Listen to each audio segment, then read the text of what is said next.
ایک شخص نے مسلمانوں کے قبرستان میں کتے کو دفن کر دیا، تو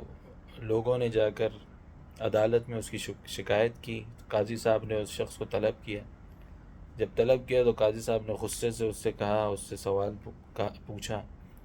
کہ تمہیں شرم نہیں آئی کہ تم نے ایک مسلمانوں کے قبرستان کے اندر کتے کو دفن کر دیا؟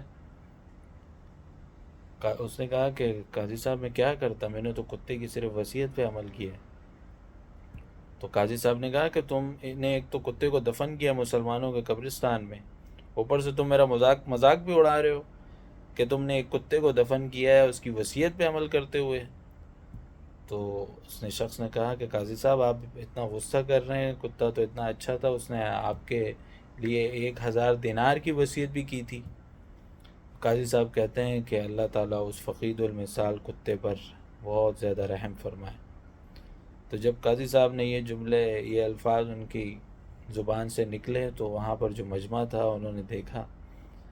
کہ یہ کس طرح رنگ بدلا قاضی صاحب کا۔ تو قاضی صاحب نے کہا کہ آپ لوگ فکر مت کریں،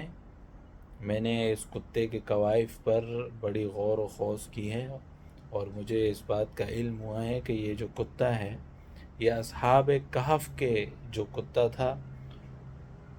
اس کے خاندان میں سے، اس لیے اس کو مسلمانوں کے قبرستان میں دفن کیا جا سکتا ہے۔